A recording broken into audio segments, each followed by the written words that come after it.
Assalamualaikum warahmatullahi wabarakatuh. Selamat pagi teman-teman semua.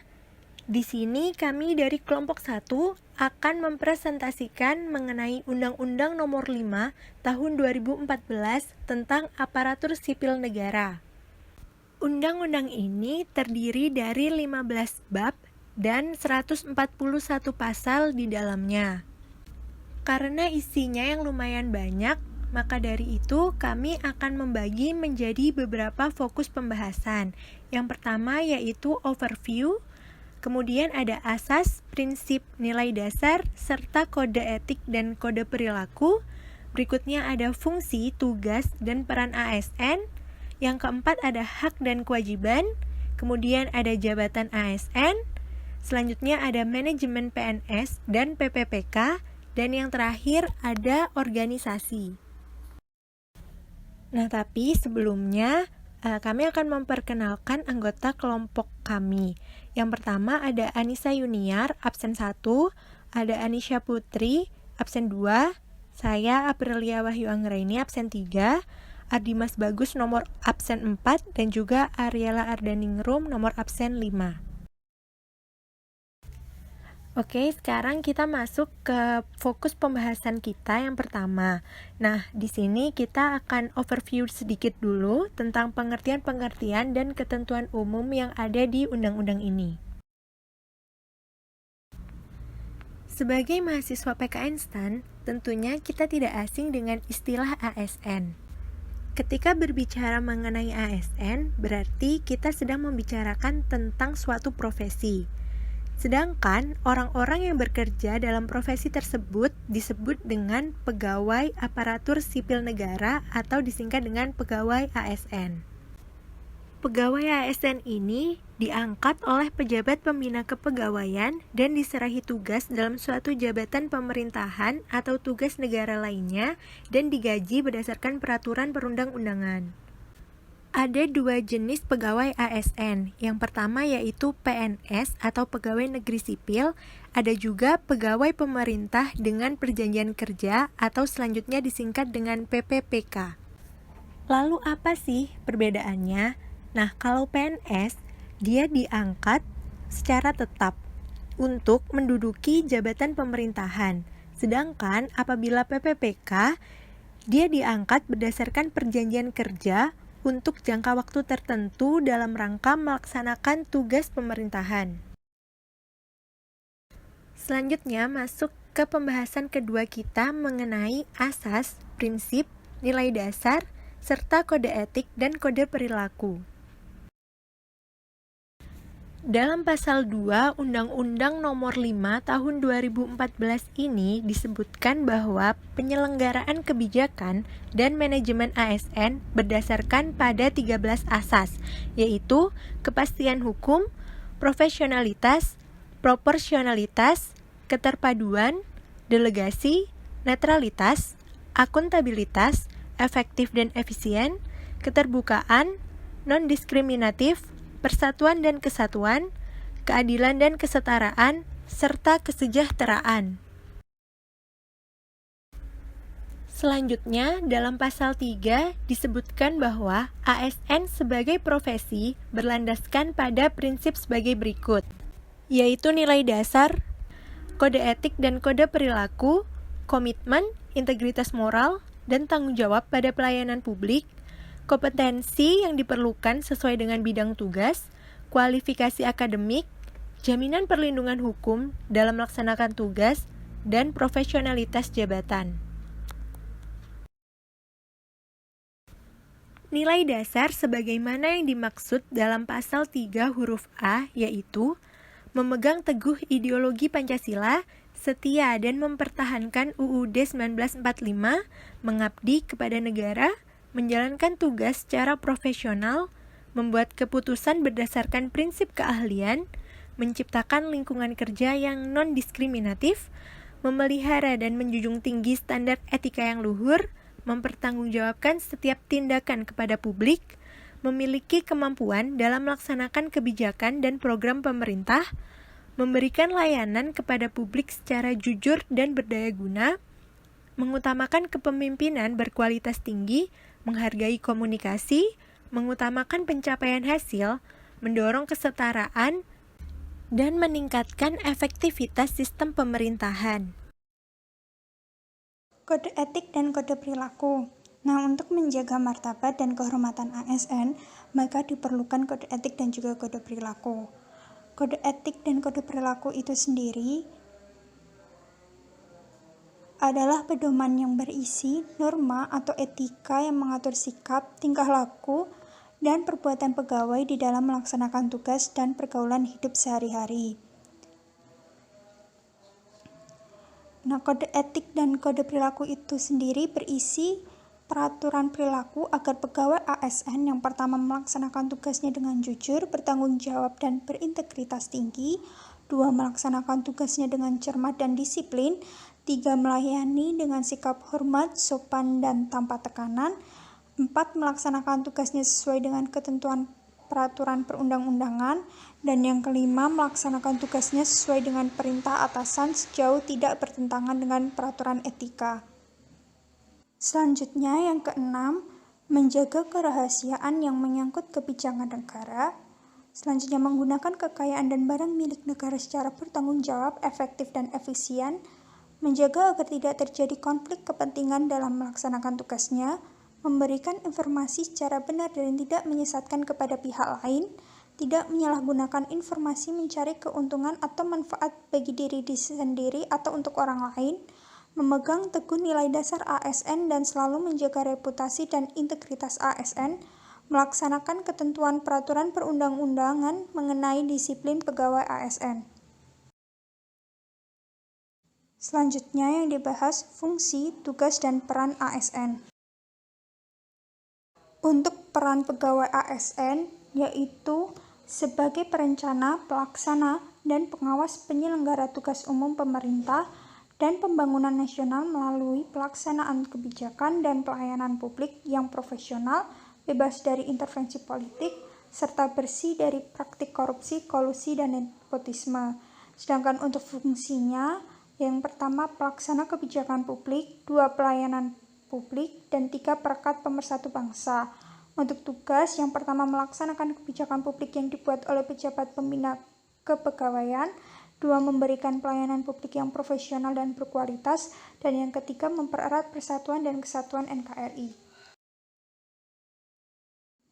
Pembahasan selanjutnya yaitu jabatan ASN. Untuk penyetaraan jabatan ASN,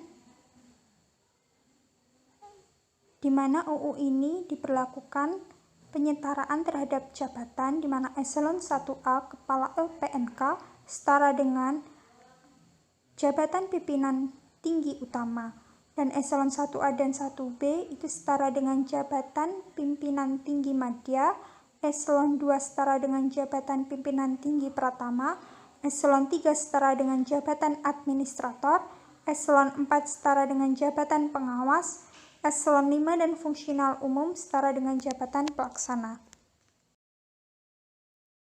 Berdasarkan pasal 13, untuk jabatan ASN terdiri dari jabatan administrasi, fungsional, dan pimpinan tinggi.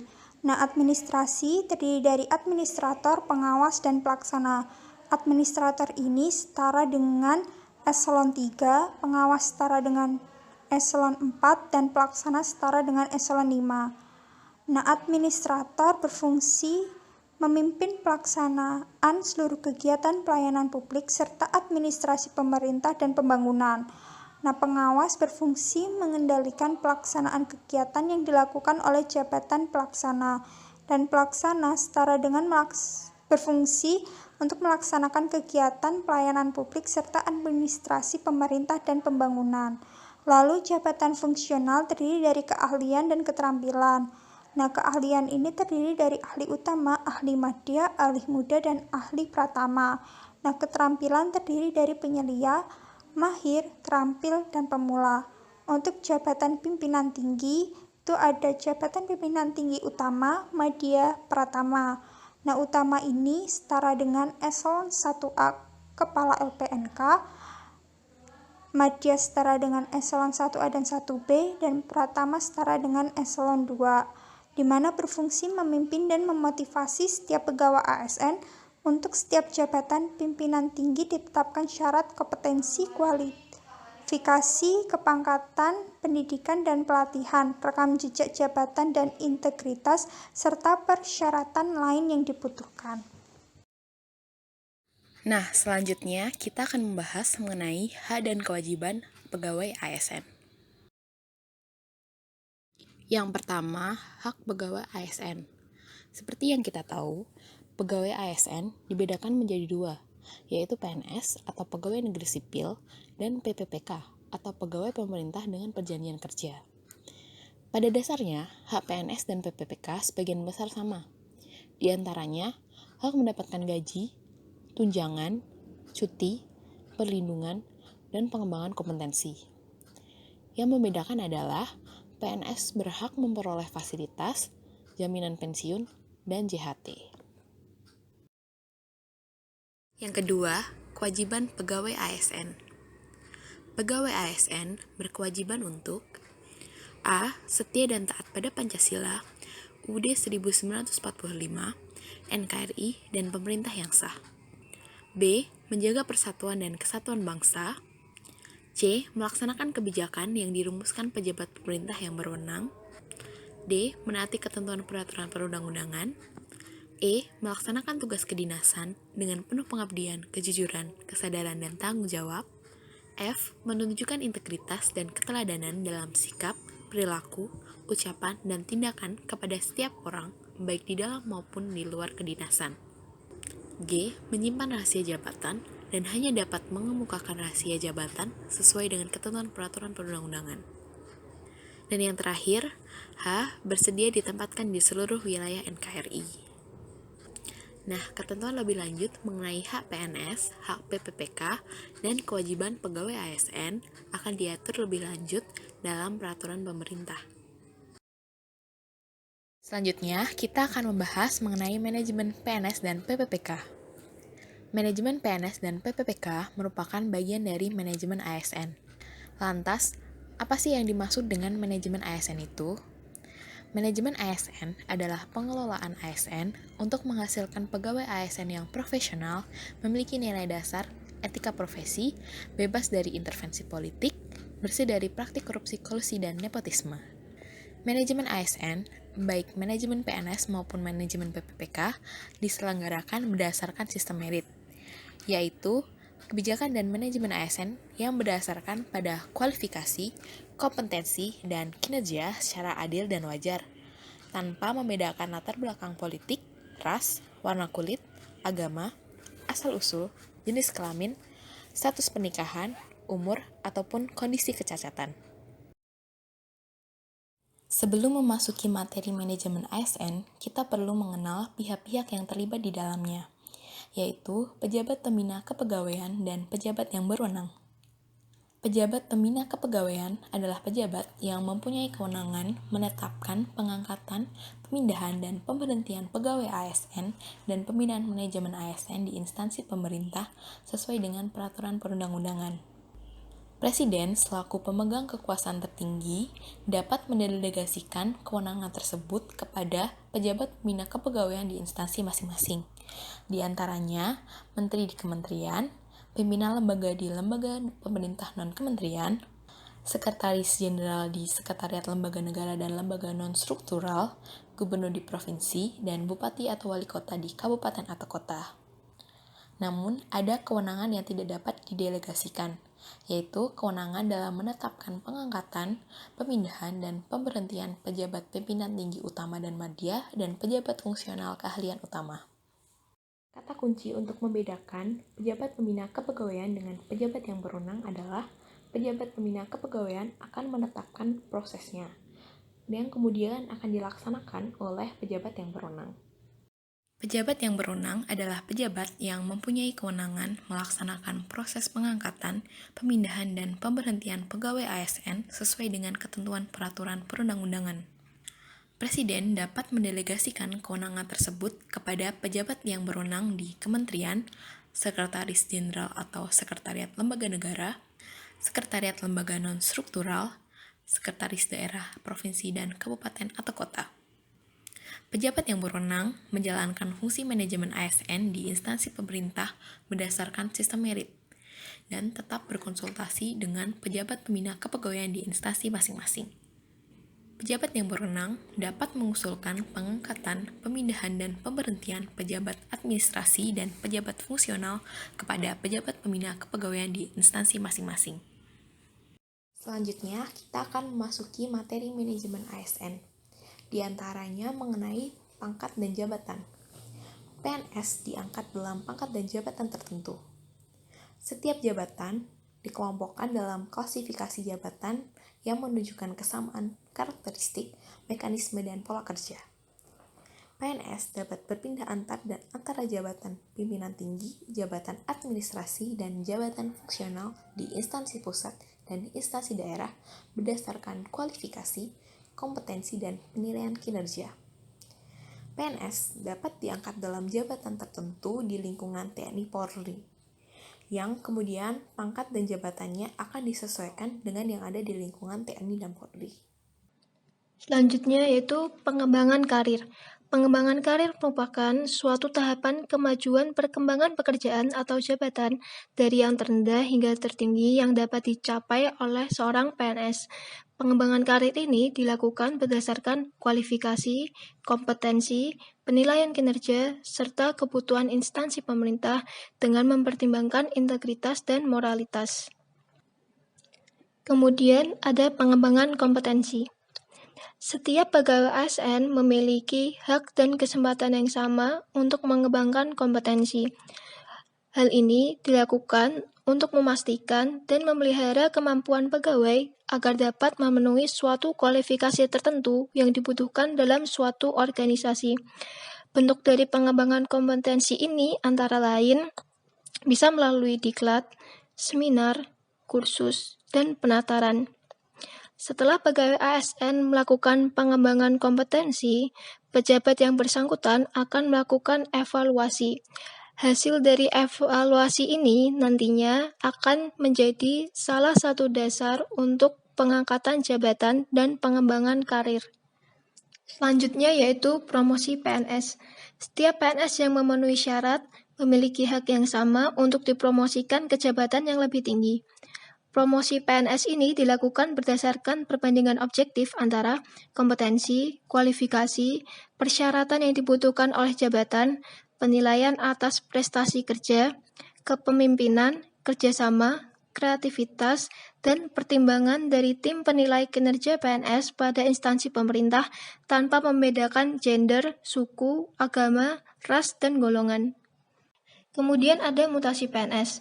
Setiap PNS dapat dimutasi tugas dan atau lokasi dalam satu instansi pusat, antar instansi pusat, satu instansi daerah, antar instansi daerah, antar instansi pusat dan instansi daerah, dan keperwakilan NKRI di luar negeri.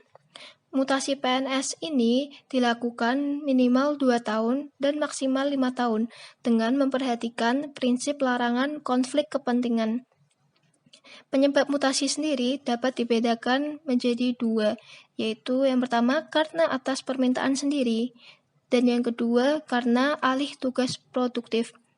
Untuk mutasi atas permintaan sendiri merupakan inisiatif dari PNS sendiri dengan mendapatkan persetujuan dari pimpinan organisasi.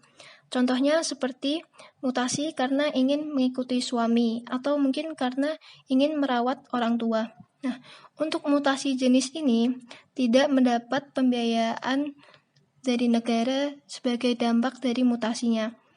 Nah, untuk yang jenis yang kedua, mutasi karena alih tugas produktif merupakan kehendak dari atasan, sehingga pembiayaan sebagai dampak mutasi ditanggung oleh negara yang dibebankan pada APBN dan APBD.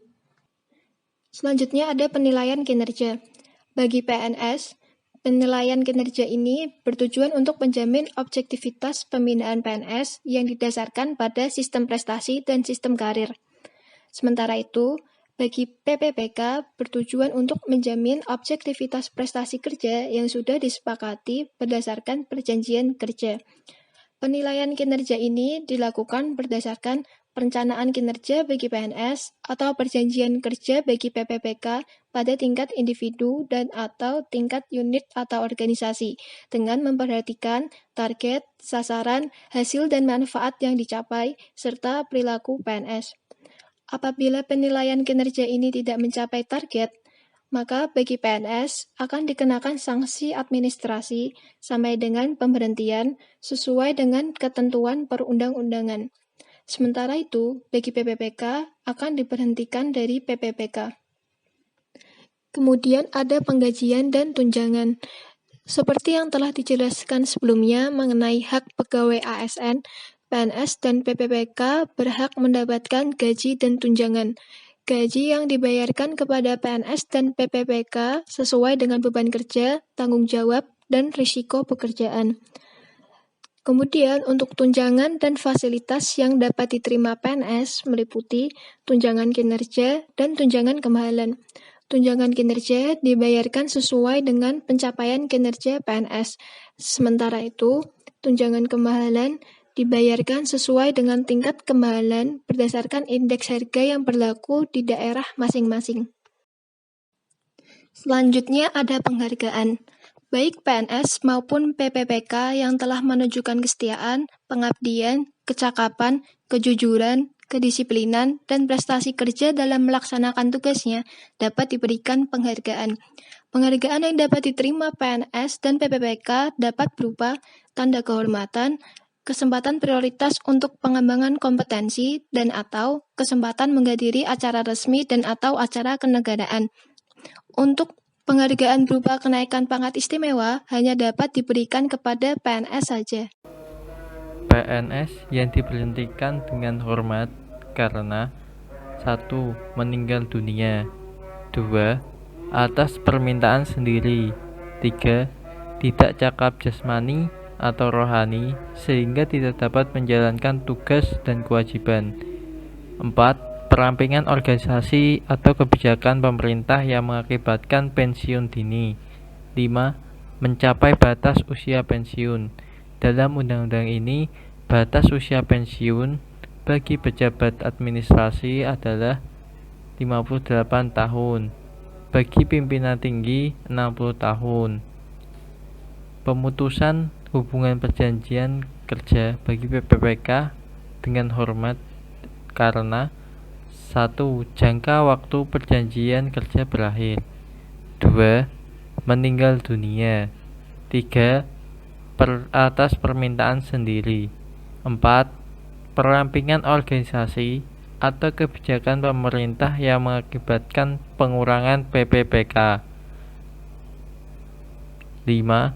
Tidak cakap jasmani atau rohani sehingga tidak dapat memenuhi perjanjian yang telah disepakati. Selain yang telah dijelaskan di slide sebelumnya, perhentian PNS dan pemutusan hubungan perjanjian bisa karena bukan karena kemauan sendiri. Contohnya yaitu karena melakukan pelanggaran disiplin tingkat berat, kemudian dihukum penjara berdasarkan putusan pengadilan karena melakukan tindak pidana dengan pidana penjara paling singkat 2 tahun dan tidak direncanakan. Untuk PPPK ada satu kriteria lagi, yaitu tidak memenuhi target kinerja yang telah disepakati. Pemberhentian PNS dan pemutusan hubungan perjanjian kerja yang dilakukan tidak dengan hormat karena 1. Menyelewengkan Pancasila dan Undang-Undang Dasar 1945, 2. Dihukum penjara berdasarkan putusan pengadilan karena tindak pidana kejahatan jabatan atau yang ada berkaitan dengan jabatan, 3. Menjadi anggota atau pengurus partai politik, 4. Dihukum penjara berdasarkan putusan pengadilan yang telah memiliki kekuatan hukum tetap karena melakukan tindakan pidana dengan pidana penjara paling singkat 2 tahun dan melakukannya dengan berencana. Selain diberhentikan secara hormat ataupun tidak hormat, PNS juga dapat diberhentikan sementara apabila 1. Diangkat menjadi pejabat negara. Contoh pejabat negara adalah bupati, gubernur, menteri. Kedua, diangkat menjadi komisioner atau anggota lembaga non-struktural. Ketiga, ditahan karena menjadi tersangka tindak pidana. Tersangka merupakan status yang dilekatkan kepada seseorang yang masih dalam tahap penyidikan dan penyelidikan. Sedangkan tersangka yang sudah dituntut, diperiksa, dan diadili, selanjutnya itu disebut dengan terdakwa. Sehingga PNS yang diberhentikan sementara adalah seseorang yang belum masuk ke ranah pengadilan, masih dalam tahap penyelidikan dan penyidikan. Dalam undang-undang ini, PNS berhak menerima jaminan pensiun apabila 1. Meninggal dunia, 2. Atas permintaannya sendiri, 3. Mencapai batas usia pensiun yang ditetapkan, 4. Perampingan organisasi yang mengakibatkan adanya pensiunan dini, 5. Tidak cakap jasmani atau rohani sehingga tidak melanjutkan tugas dan kewajibannya. Dalam perlindungan, pemerintah wajib memberikan perlindungan berupa 1. Jaminan hari tua, 2. Jaminan kesehatan, 3. Jaminan kecelakaan kerja, 4. Jaminan kematian.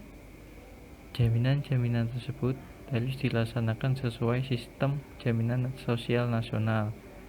Contoh jaminannya yaitu BPJS ataupun Taspen. Kemudian perlindungan kelima yaitu bantuan hukum. Bantuan hukum ini diberikan kepada pegawai yang memiliki perkara dihadapinya dari pengadilan terkait pelaksanaan tugasnya. Selanjutnya, kita akan membahas tentang organisasi yang mewadahi PNS. Pegawai PNS ini berhimpun dalam wadah Korps Profesi Pegawai ASN Republik Indonesia. Organisasi ini memiliki tujuan 1. Menjaga kode etik profesi dan standar pelayanan profesi ASN, 2. Mewujudkan jiwa Korps ASN sebagai pemersatu bangsa. Kemudian fungsinya pembinaan dan pengembangan profesi ASN, memberikan perlindungan hukum dan advokasi kepada anggota. Ketiga, memberikan rekomendasi kepada majelis kode etik instansi pemerintah terhadap pelanggaran kode etik profesi. Keempat, menyelenggarakan usaha peningkatan kesejahteraan anggotanya.